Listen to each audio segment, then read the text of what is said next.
कामिनी अपने आप को बहुत समझदार समझती थी। वो हर चीज की बहुत ज्यादा जांच पड़ताल करती थी, पर इसी के कारण वो बहुत ज्यादा सोचती भी थी और हमेशा कंफ्यूज्ड ही रहती थी। एक दिन उसकी सास कांता उसे बाजार से सब्जी लाने को बोलती है। सुनो कामिनी, सब्जी इतनी लाना कि बर्बाद ना हो। अब कामिनी मार्केट में खुद से ही बात कर रही थी। अगर मैं 2 गाजर लूंगी तो एक ही इंसान की सब्जी बनेगी, और हम लोग के घर में है 5 लोग, तो इस हिसाब से 10 गाजर ले लेती हूँ। पर अगर हम में से किसी एक ने सब्जी नहीं खाई तो बर्बाद हो जाएगी ना, क्या करूँ? सोचते सोचते वो 1 गाजर खा जाती है। उसे वहाँ खड़े खड़े आधा घंटा हो जाता है, पर वो ये डिसाइड ही नहीं कर पाती कि कितनी गाजर ले। अरे मैडम, क्या लेना है आपको? इतनी देर से खड़ी हैं आप। हाँ भैया, बस बता रही हूँ। एक्चुअली ना समझ में नहीं आ रहा, गाजर 8 लूँ या 10? अरे मैडम, आधा किलो ले लो ना। आधा किलो में 5 लोग खा लेंगे? अरे मैडम, मुझे क्या पता आपके घर में कौन क्या खाता है, आप अपने हिसाब से ले लो ना। उधर घर पर कांता उसका इंतजार कर रही होती है। अरे ये कामिनी कहाँ रह गई? खाने का टाइम हो रहा है और ये अभी तक आई ही नहीं। अरे सुमन, जरा फोन तो लगा भाभी को। हेलो भाभी, ले ली क्या सारी सब्जी? खाने का टाइम हो रहा है।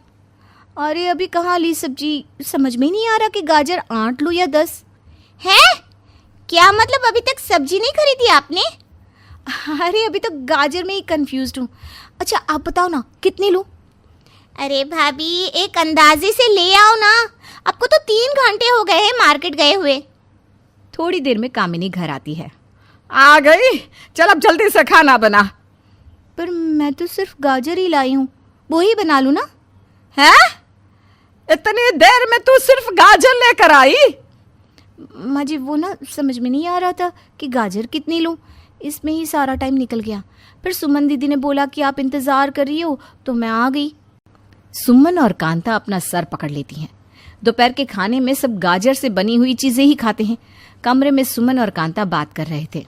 ये भाभी कितनी कंफ्यूज्ड रहती है, एक काम करने में घंटों लगा देती है, पता नहीं इनका आगे क्या होगा। ये कहकर दोनों हंसने लगते हैं। एक दिन कामिनी बहुत खुश होते हुए अपनी सास के पास आती है। माँ जी, मेरे भाई की शादी की तारीख निकल गई है, बस कुछ ही दिन में उसकी शादी है। मुझे ना बहुत शॉपिंग करनी होगी। सुमन दीदी, आप चलना ना मेरे साथ शॉपिंग पर, ठीक है? हाँ, बिल्कुल चलूंगी भाभी। उसके जाने के बाद सुमन अपनी माँ से कहती है, माँ मैं तो पागल ही हो जाऊंगी इसके साथ, कभी कुछ बोलेंगी कभी कुछ। ऐसा करना, तू बस इसके हाँ में हाँ मिला देना, और अगर इसको कुछ सलाह दी ना फिर तो यह तुझे पागल ही कर देगी। अगले दिन से कामिनी की शॉपिंग चालू हो जाती है। कपड़े, गहने, जूते, चप्पल वो सब खरीदना चाहती है। सबसे पहले वो एक लहंगे की दुकान पर जाते हैं। हाँ भैया, कोई बहुत सुंदर लहंगा दिखाइए ना। दुकान वाला एक से एक लहंगे दिखाने लगता है, लाल, नीला, पीला, हरा, पर कामिनी कोई भी ले ही नहीं पा रही थी। सुमन दीदी, भाई की शादी अक्टूबर में है, उस समय ठंड होगी या गर्मी? अगर ठंड होगी तो हैवी वर्क वाला ले लूं लहंगा, जिससे ठंड भी ना लगे, और गर्मी होगी तो लाइट वेट वाला ले लूं। अरे भाभी, अक्टूबर में तो सुहाना मौसम होता है, कुछ भी हल्का सा ले लो। नहीं, मुझे लगता है ठंड होगी, भारी वाला ही लेती हूँ, मोटे कपड़े का। अच्छा भैया आप बताइए, आप तो दुकान लेकर बैठे हैं, आपके पास तो बहुत सारे कस्टमर आते होंगे ना? हाँ बिल्कुल आते हैं मैडम, ये जो आपके साथ है ना वो सही कह रही है, सुहाना मौसम होगा, आप कुछ भी हल्का सा ले लीजिए। अच्छा ऐसा करो, कुछ दिखाओ भैया हल्का सुंदर सा। वो पहले वाले सारे लहंगे हटाकर दूसरे दिखाता है। कामिनी सारे पहन कर देखती है। उन्हें बैठे बैठे घंटों हो जाते हैं, पर अभी तक कामिनी एक भी लहंगा नहीं ले पाती।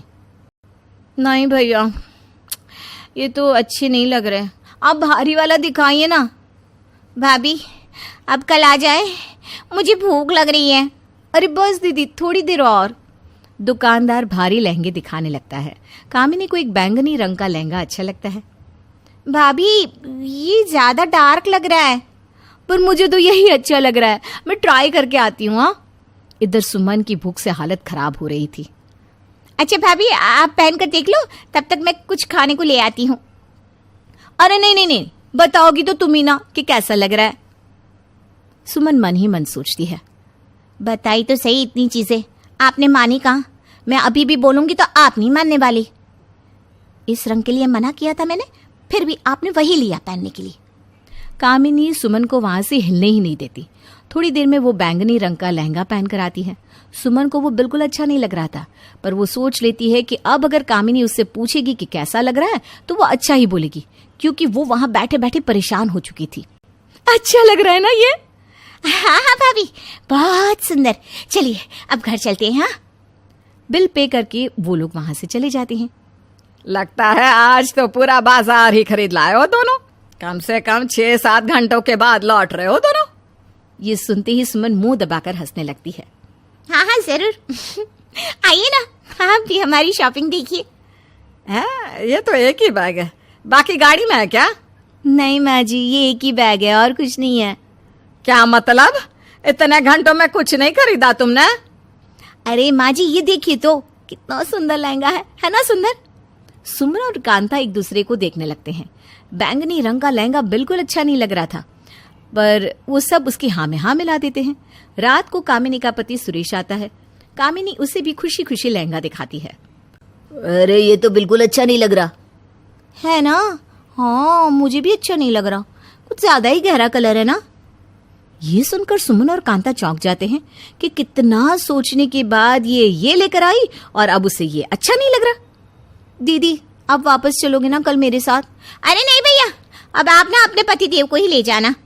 अगले दिन कामिनी फिर उसी दुकान पर जाती है और दूसरा लहंगा लाती है। बेचारा मेरा भाई सर पकड़कर बैठा होगा। ये कहकर वो हंसने लगती है। थोड़ी देर में कामिनी और सुरेश वापस आ जाते हैं और कामिनी वही हल्के रंग का लहंगा लाती है जो सुमन ने उसको सबसे पहले लेने के लिए कहा था। चलो लहंगा तो हो गया, बस अब ज्वेलरी बची है। सुरेश कल तुम चलना मेरे साथ, हम नेकलेस ले लेंगे। हाँ ठीक है चलेंगे।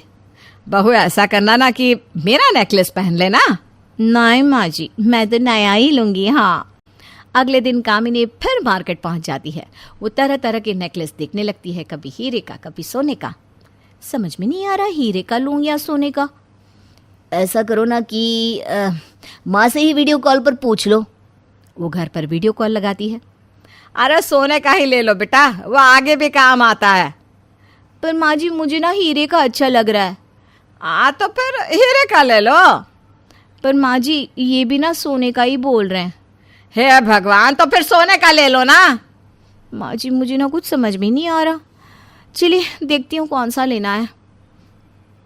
भाई कामिनी जल्दी करो, और काम भी तो है, मुझे ऑफिस का काम भी करना है। हाँ हाँ बस देख रही हूँ ना। ये कहते कहते वो सोने और हीरे का हार छोड़कर पन्ने के हार की कीमत पूछने लगती है।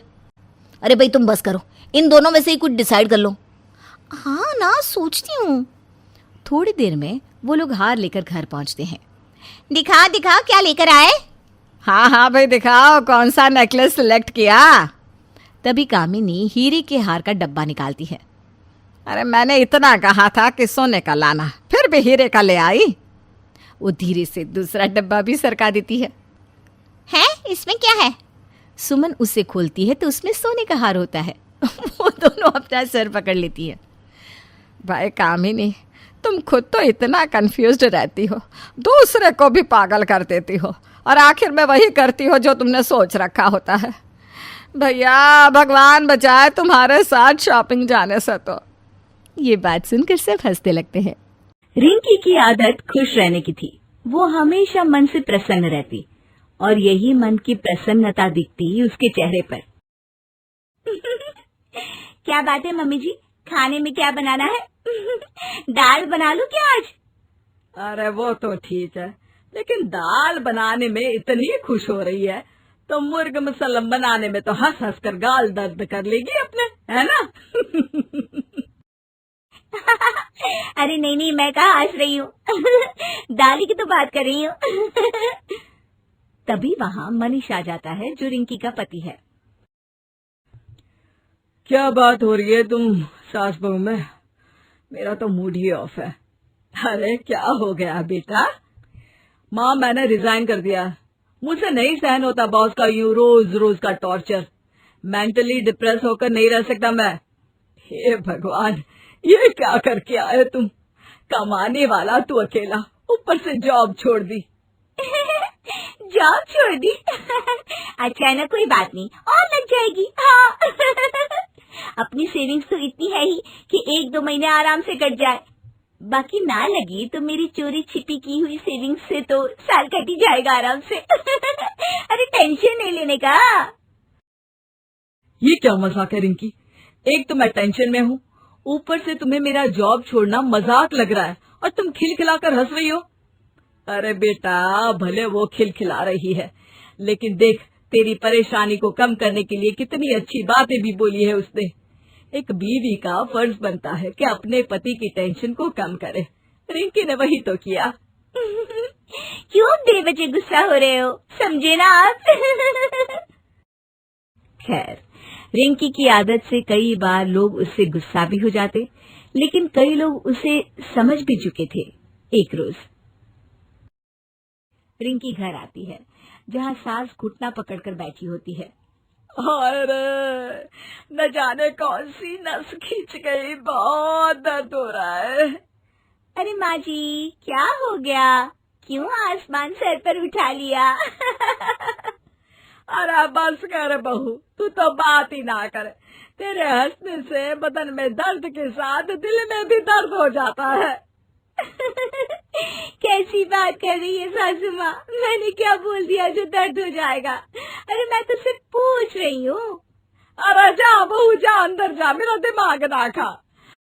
वैसे भी अभी तेरी बुआ के घर भी जाना है। उसकी सास के मरे आज पूरे 3 साल हो गए, तो शौक सभा रखी है। शौक सभा? ओहो माँ जी, फिर तो मैं भी चलूंगी। वो क्या है ना, मेरी माँ ने कहा है कि किसी के सुख में नासी, लेकिन दुख में तो खड़ा होना ही चाहिए। हाँ हाँ बहू, समधन जी ने कहा तो सही है। चल तू भी तैयार हो जा, हम लोग शाम तक वापस आ जाएंगे। क्या है ना, तेरे फूफा ससुर को अपनी माँ से बहुत प्यार था, इसीलिए वो बहुत इमोशनल भी है। दोनों सास बहू पहुंच जाती है शोक सभा में, जहाँ फूफा ससुर कहते हैं, सब कुछ छोड़कर चली गई मेरी माँ। आज 3 साल हो गए, लेकिन लग रहा है जैसे 3 मिनट पहले की ही बात हो। बहुत अच्छी थी मेरी सास, उनके बिना घर तो सूना सूना लगता है। हाँ बहना, पर अब क्या करें, खुद को संभालिए। 3 साल हो गए हैं, जाने वाले को कौन रोक पाया है। तभी रिंकी बोल पड़ती है, कौन रोक पाया है? अरे कोई नहीं रोक पाया सासू माँ। और तो और ये देखो, फोटो में आंटी जी लग रहा है कि मानो अभी उठकर खड़ी हो जाएंगी और कहेंगी, रिंकी बेटा कैसी हो? अरे कमला, तुम्हारी भाभी की बहू को लग रहा है कुछ ज्यादा ही खुशी है माँ के जाने की। देखो कैसे हंस हंस कर मजाक उड़ा रही है शोक सभा का। अरे बात करो इन लोगों से। हाँ जी, बात करती हूँ मैं रिंकी बहू से। ननद भाभी और भाभी की बहू को लेकर अकेली में जाती है। क्या भाभी, बहू को सिखाकर लाती कि कहाँ कैसी बात की जाती है? ये क्या दांत दिखा दिखा कर शोक सभा में हंस रही है? अरे क्या बताऊं कमला बहन, इसकी हर बात पर हंसने की आदत से तो मैं परेशान हूँ। बोल रही थी कि इसकी माँ ने सिखाया है सुख में ना खड़े हो, लेकिन दुख में तो होना ही चाहिए। अब देख लो क्या कर रही है आकर। अब जो कुछ भी है भाभी, फिलहाल आप निकलो इसे लेकर, और गेस्ट भी बातें बनाना शुरू कर देंगे। फिर क्या था, रिंकी की सास उसे लेकर घर आ जाती है। नाक कटा दी रिश्तेदारी में। अरे क्या जरूरत है हर जगह ही करने की। अरे सासू माँ, मैं क्या करूं? मतलब मैंने सही तो किया था। अरे बुआ जी का तो मुंह जब देखो तब गुब्बारे की तरह फूला ही रहता है। अरे हाँ हाँ वो ठीक है। अब कल मुझे ना रूटीन चेकअप के लिए डॉक्टर के पास जाना है, वहाँ जाकर दांत दिखाने मत लग जाना। हाँ सासू माँ, रूटीन चेकअप तो मुझे भी करवाना है। चलिए साथ ही चलते हैं। अगले रोज दोनों सास बहू पहुंच जाती है डॉक्टर के पास। क्या हुआ डॉक्टर साहब, आ गई हम सास बहू की रिपोर्ट? ठीक है ना सब? मशीन में तो कोई कमी नहीं है ना? नहीं नहीं, कोई कमी नहीं है। आपकी बहू बिल्कुल फिट है, लेकिन आपका दिल थोड़ा कमजोर लग रहा है। ऐसा क्यों? अरे चुप, बिल्कुल चुप। कैसी बात कर रहे हैं डॉक्टर साहब, मेरे दिल को क्या हो गया? अरे उन्हें क्यों चुप करा रही है? उनकी यही तो खासियत है जो हमेशा हंसती रहती है। इसी से ही तो दिल मजबूत रहता है। खुश रहो और खुश रखो। अरे टेंशन कम थोड़ी ना है जिंदगी में, लेकिन रोने से कौन सा टेंशन कम हो जाएगा? क्यों रिंगे बेटा? बिल्कुल सही कहा आपने। लेकिन फिर वो सास को देखकर चुप हो जाती है। अरे हंस ले, आज से ना हम दोनों सास बहू साथ मिलकर हंसा करेंगे। सुदेश अपने परिवार के साथ नानकपुर में रहा करता था। एक दिन सुबह सुबह निशा घर के काम कर रही होती है। इतने में ही उसकी माँ उसको ताना मारते हुए बोलती है, देखा, हमारी पड़ोसन मीरा की भतीजी थी ना, वो रानू, उसकी भी शादी हो गई। वो बता रही थी कल मुझे, बस तू ही कुंवारी रहना, तेरा ये मंगल पता नहीं कितना भारी पड़ेगा हम पर। निशा के पापा सुदेश कुर्सी पर बैठे हुए चाय पीते पीते अलका की सारी बातें सुन रहे थे। अरे ओ भाग्यवान, जरा शर्म करा करो, क्या दिन भर पीछे पड़ी रहती हो बच्चों के। शादी ब्याह किस्मत का खेल है, जहाँ उसके भाग्य लिखे होंगे वहाँ ही होगी हमारी बेटी की शादी। और वैसे भी तुम्हें तो खुशी मनानी चाहिए कि तुम्हें इतनी संस्कारी बेटी मिली है। सुदेश की सारी बातें पड़ोस की नीता कान लगाकर सुन रही होती है। वो एक खाली कटोरी लेकर मांगने का बहाना करके उनके घर आती है और सुदेश की बात काटते हुए बोलती है, देखिए भाई साहब, माना हमारी निशा बहुत संस्कारी है, पर शादी ब्याह योग कुंडलियों के भरोसे होते हैं। संस्कार तो बाद में देखे जाते हैं, पहले तो कुंडली देखते हैं ना। और इस पर तो मंगल का दोष है, पता नहीं कौन करेगा इससे शादी। ये सब बातें सुनकर निशा की आंखों में आंसू आ जाते हैं। वो अपने कमरे में जाकर बहुत जोर जोर से रोने लगती है। उसके पीछे सुदेश भी उसको समझाने आता है और उसके सिर पर हाथ फेरते हुए बोलता है, बेटा, तुम किसी की भी बातों पर ध्यान मत दो। तुम उन सब की बातों से अपना मन छोटा ना करो। तुम्हारे जीवन में भी कोई ऐसा लड़का जरूर आएगा जो तुम्हारे गुणों से प्यार करेगा, तुम्हारी भावनाओं का सम्मान करेगा। निशा उसके पापा की बातें सुनकर उनको गले लगा लेती है और बोलती है, थैंक यू पापा, मुझे समझने के लिए। दूसरे दिन सुबह अलका निशा को बोलती है, जाओ बाजार से सामान लेकर आओ। सुदेश अलका की बातें सुनकर बोलते हैं, हाँ बेटा, तुम बाजार जाओ और आते समय तुम्हारे डॉक्यूमेंट्स की फोटोकॉपी भी करवा लेना। निशा मुस्कुराकर बोलती है, जी पापा। निशा अपना पर्स हाथ में लेकर बाजार के लिए निकल जाती है। बाजार से सामान लेने के बाद वो फोटोकॉपी करवाकर दुकान से जैसे ही नीचे उतरती है, उसके डॉक्यूमेंट्स में से आइडेंटिटी कार्ड नीचे गिर जाता है और उसको ध्यान नहीं रहता और वो आगे बढ़ती है। पीछे से एक पढ़ा लिखा लड़का राहुल उसका आइडेंटिटी कार्ड उठाकर उसको आवाज लगाता है, अरे सुनिए, आपका आइडेंटिटी कार्ड गिर गया है। निशा अपनी ही बातों में खोई रहती है, उसका ध्यान राहुल की तरफ जाता ही नहीं है। राहुल आइडेंटिटी कार्ड में नाम पढ़कर आवाज लगाता है, निशा जी सुनिए। निशा अपना नाम सुनकर पीछे मुड़कर देखती है। राहुल उसके पास आता है और उसका आइडेंटिटी कार्ड उसको देता है और बोलता है, ये आपका आइडेंटिटी कार्ड गिर गया था, मैंने आपको बहुत आवाज लगाई पर पता नहीं आप किन्हीं ख्यालों में खोई थी। निशा हल्की सी मुस्कुराहट के साथ राहुल से बोलती है, सॉरी, मैंने सुना नहीं, एंड थैंक यू, आपने मेरी बहुत बड़ी हेल्प कर दी। राहुल मुस्कुराकर बोलता है, कोई बात नहीं, वैसे आप यहीं से हैं क्या? निशा सिर हिलाकर बोलती है, जी हाँ। राहुल 2 मिनट रुककर बोलता है, वैसे आप करती क्या है? मैं स्टूडेंट हूँ, अभी लास्ट ईयर चल रहा है जीजाबाई कॉलेज में। ओह, मैं भी उसी कॉलेज में था, लास्ट ईयर ही मेरा ग्रेजुएशन कंप्लीट हुआ है। निशा मुस्कुराकर बोलती है, अच्छा, अगर आपको कोई हेल्प चाहिए हो तो मुझे कॉल कर सकती हैं।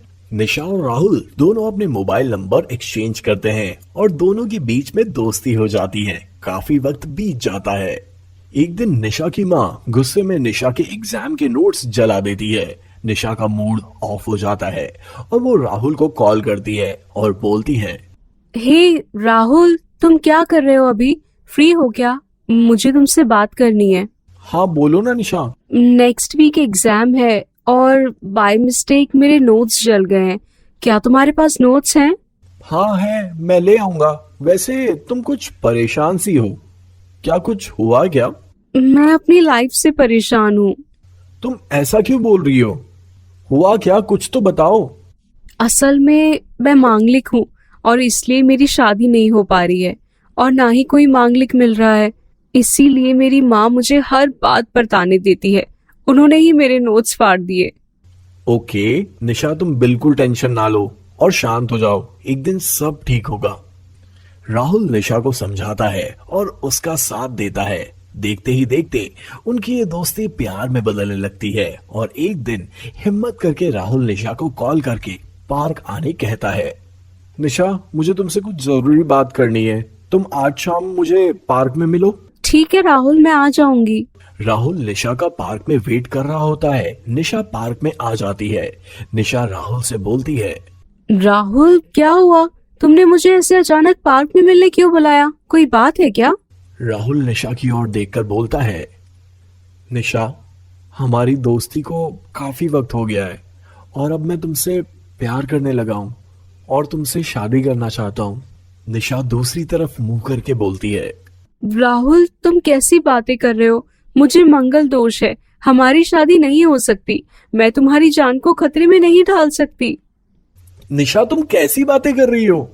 हम आज की जनरेशन के पढ़े लिखे लोग हैं, क्या फायदा हमारी ऐसी पढ़ाई का अगर हम ऐसी फालतू की बातों को और बढ़ावा दे तो। मुझे बस इतना पता है कि तुम मेरे लिए बहुत इंपॉर्टेंट हो और मैं तुम्हें खोना नहीं चाहता। राहुल निशा को समझाता है और उसके घर रिश्ता लेकर जाता है। निशा के घर वाले भी खुशी खुशी रिश्ते के लिए मान जाते हैं और उनकी शादी बहुत धूमधाम से होती है। निशा और राहुल की शादी को 2 साल पूरे हो चुके थे और वो दोनों ही आज एक दूसरे के साथ बहुत खुश हैं। मॉरल, प्यार की रोशनी अंधविश्वास के अंधेरे को मिटा देती है। रश्मि बहुत ही दयालु स्वभाव की औरत थी। उसे मेहमानों की आओ भगत करने का बहुत शौक था। रश्मि के घर आने वाले मेहमान उसकी खातिरदारी से बहुत खुश होते थे, जिस वजह से अक्सर उसके कोई ना कोई रिश्तेदार आते ही रहते थे। लेकिन रश्मि की उदारता की सजा उसकी दोनों बहुओं को भुगतनी पड़ती थी। रंजना और संजना दोनों अपनी सास की इस आदत से बहुत परेशान थी। फिर एक दिन, कैसी हो बुआ जी? अरे संध्या बेटी तू, और ये क्या, तेरे साथ तो सुनीता भी आई है। बड़े दिनों के बाद तुम दोनों मेरे घर आई हो। अपनी बुआ को भूल गई थी क्या? नहीं नहीं बुआ जी, हम दोनों का ना इस शहर में इंटरव्यू है, इसीलिए हम दोनों यहाँ आए हैं। 3 दिन के बाद हमारा इंटरव्यू है, तब तक हमें तैयारी करनी है। हमने होटल में कमरा भी देख रखा है। अरे नहीं नहीं नहीं, होटल में रहने की कोई ज़रूरत नहीं है। अपनी बुआ के होते हुए तुम दोनों होटल में रहोगी, ये सब मुझे बिल्कुल पसंद नहीं है। जब तक तुम्हारा इंटरव्यू नहीं हो जाता है, तुम दोनों यहीं मेरे घर पर रहना। यहाँ तुम्हें किसी चीज़ की कोई कमी नहीं होगी। दूसरी तरफ रश्मि की बातें सुनकर रंजना और संजना दोनों मुंह फुला लेती है। ये देखो, मम्मी जी की उदारता जबरदस्ती उन दोनों को घर पर ठहराना चाहती है। हाँ, मम्मी जी खुद तो कुछ काम करती नहीं, सारे काम हमें करने पड़ते हैं। एक दिन ये घर के काम करे तब उन्हें समझ में आएगा कि घर में कितने काम होते हैं। खैर, इन बातों से क्या फ़ायदा। चलो, इन दोनों महारानियों के लिए चाय नाश्ते का इंतज़ाम करते हैं, वरना मम्मी जी हमें ही 2 बातें सुना देंगी। उसके बाद दोनों मिलकर चाय नाश्ता तैयार कर देती हैं। शाम को दोनों रश्मि की भतीजियों के लिए बढ़िया स्वादिष्ट खाना भी बनाती है। इस तरह पूरे 3 दिन तक रश्मि की दोनों भतीजी बड़े आराम से उस घर में रहती है। उन दोनों के जाने के बाद रंजना और संजना राहत की सांस लेती है। अच्छा हुआ दोनों चली गई, बस अब 1 महीने तक कोई मेहमान इस घर में ना आए। हाँ, अगर दोबारा कोई मेहमान आ गया ना तो सच में मैं तो मर ही जाऊंगी। दोनों ये बात कर ही रही थी कि तभी अचानक दरवाजे की घंटी बजती है। संजना जाकर दरवाज़ा खोलती है तो उसे अपने सामने ढेर सारे लोग दिखाई देते हैं। कौन है बहू? पता नहीं मम्मी जी। अरे दीदी, हमें बबन, पहचाना क्या हमें? हम उमरिया से आए हैं, पूजा देवी का बेटा हूँ, बबन बबन। उमरिया से आए हो?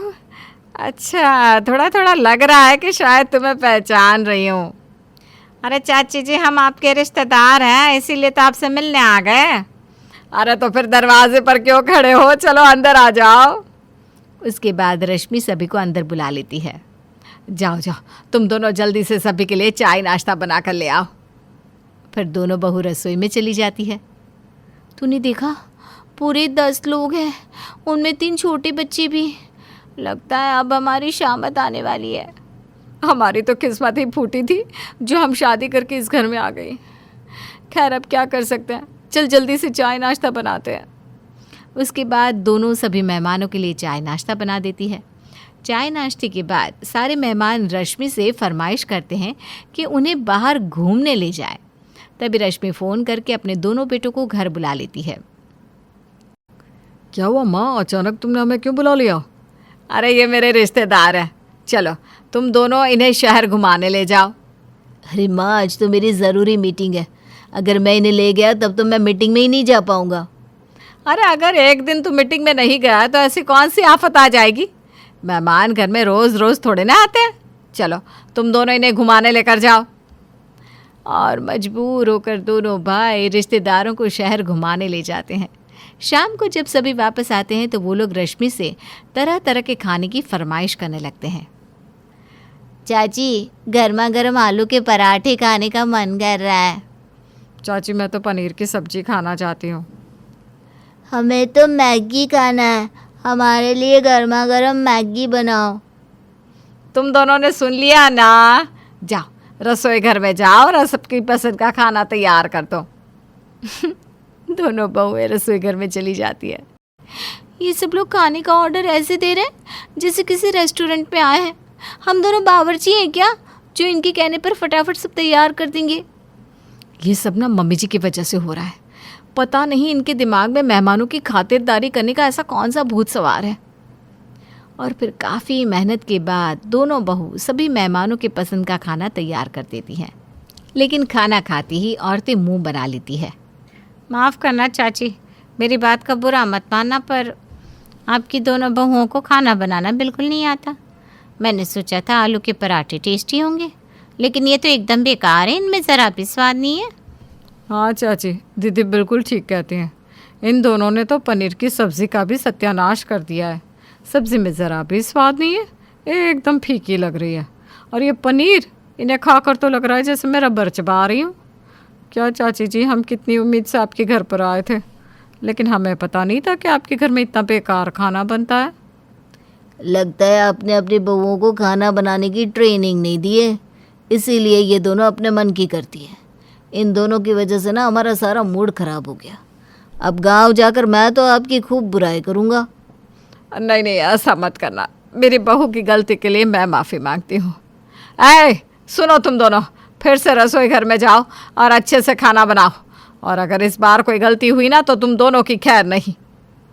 दोनों बहू मुंह बनाकर रसोई घर में खाना बनाने चली जाती है। अरे ये तुम तीनों ने क्या किया? पता है ये टीवी कितना महंगा था? हमें नहीं पता, खेलते खेलते गलती से टूट गया। चलो अब तुम तीनों शांति से बैठ जाओ और किसी भी चीज़ को हाथ मत लगाना। अच्छा, तो तुम हमें धमकी दे रही हो? ठहरो, अभी अपनी मम्मी को बुलाता हूँ। उसके बाद वे तीनों बच्चे जानबूझकर ज़ोर ज़ोर से चिल्लाना शुरू कर देते हैं और उनके माता पिता दौड़ते हुए वहाँ आ जाते हैं। अगर आप इस कहानी का अगला भाग देखना चाहते हैं तो हमें कमेंट करके ज़रूर बताइएगा।